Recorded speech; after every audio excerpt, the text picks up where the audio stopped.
Hey everyone, it's great to be back here today again. And now it's almost the end of December, and we are on the threshold of the beginning of a new year, which hopefully seems to be quite promising as the pandemic maybe will be behind us. As expected, the vaccine is soon going to be rolled out. But in the meantime, we should not let our guard down and should continue maintaining social distancing and wearing our masks, especially outdoors. And these masks, which are so attractive to look at, no doubt they hide our beautiful faces behind them. But at the same time, it is very important to use them for our own security and safety, especially when you're outdoors. And mask or no mask, I think everyone is beautiful in his or her own way. As long as your heart is beautiful, your soul is beautiful, and that is what this poem is all about. The one we are going to do today, When You Are Old, by W.B. Yeats, who is one of the greatest love poets. He was an Irish poet and has explained the saying that beauty is skin deep. And beauty is skin deep till the time the skin is young, fresh, glowing, youthful. We all are under the misconception that a person is considered beautiful only till then. And the moment the skin starts aging, gets wrinkles, loses its shine and luster, the eyes lose their sparkle, one again, unfortunately, is not considered beautiful. But this is not the way we should judge a person's beauty. It is the inner beauty, the beauty of the heart and soul.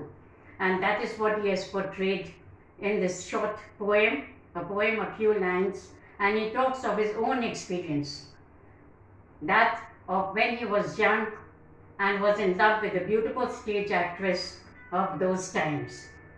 Her name was Maud Gonne, and she was a stage actress and was really enamored by all the men who would seek her company and would be after her for her physical beauty and for her outwardly appearances.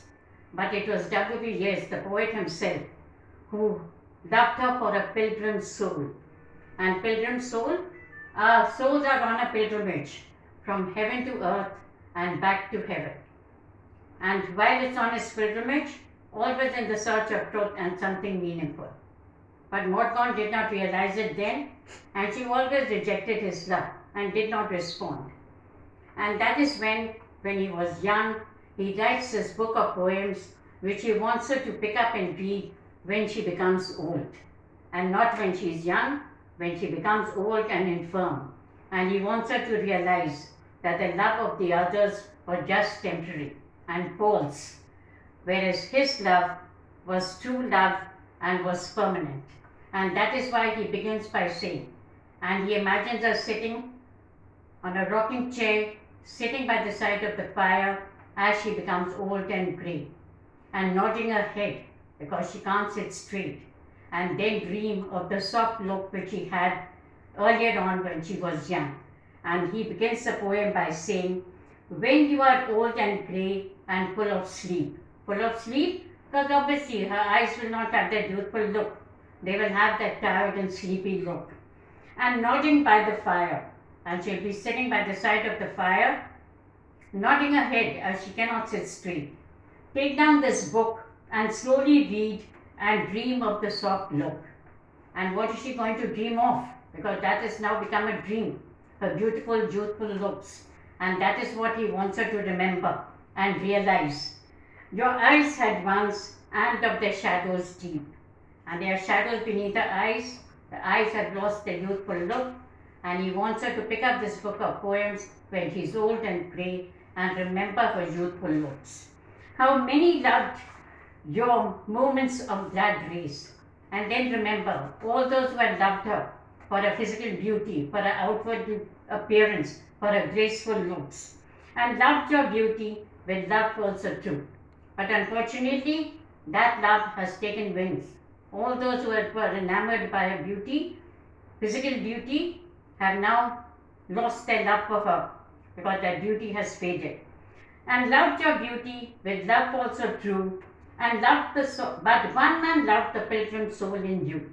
And now you're going to realize that the poet, it was me, who was the only one who loved the pilgrim soul in you, for the person that you are, for the beautiful soul, and loved the sorrows of your changing face. And what do sorrows and hardships and difficulties do to our faces? They rob us of all the beauty.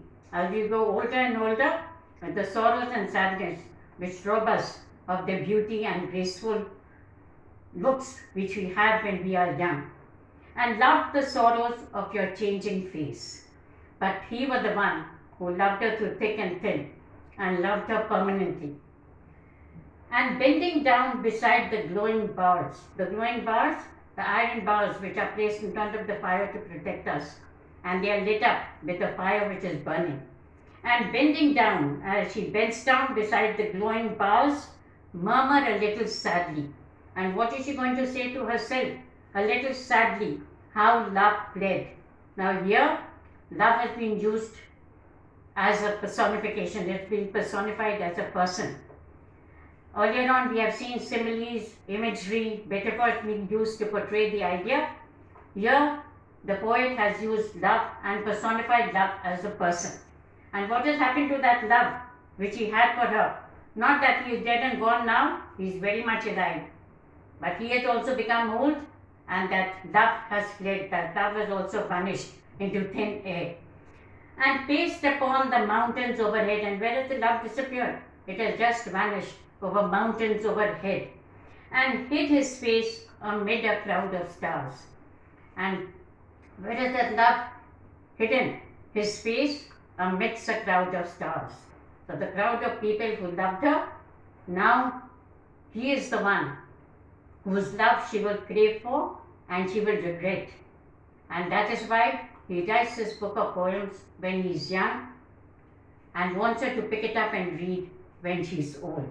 And that is how he ends this short poem, by making her realize that looks are not the only thing. It is the person who loves you for your soul and for your heart is the one who truly loves you. It's a poem which shows us the contrast between permanent love and temporary love, true love and false love, and that is what he wants her to realize. And paced upon the mountains overhead and hid his face amidst a crowd of stars. And now that love has also vanished because he was thoroughly disillusioned. She gets married to someone else when she is young, doesn't respond, and keeps rejecting his love. And we can imagine how sad the memory of her past must be for this old lady, who remembers all the others whose love have taken wing and is lost forever. But W.B. Yeats, the poet himself, was the only one who loved her for a pilgrim soul. And that is what we should realize.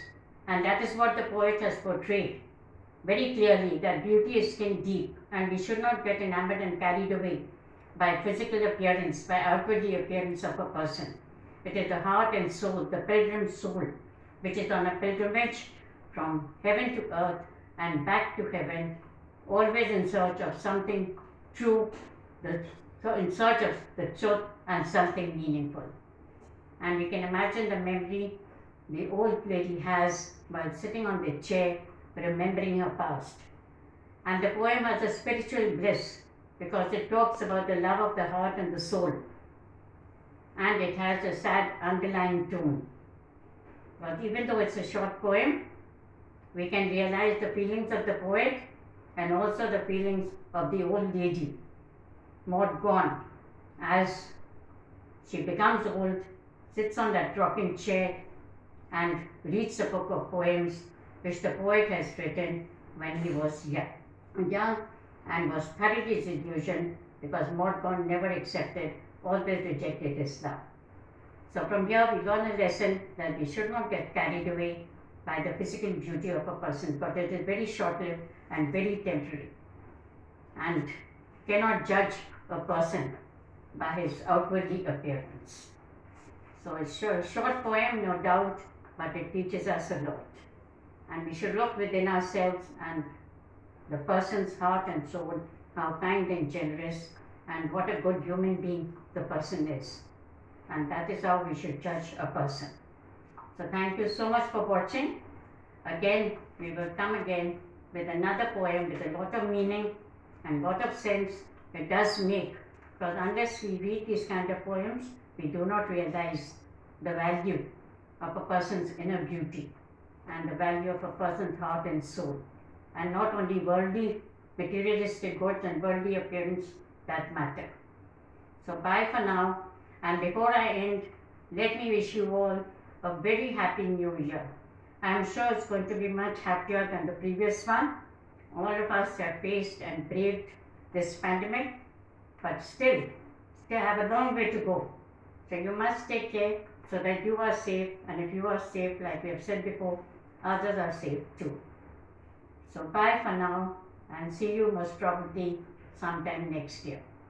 So bye then again, once again.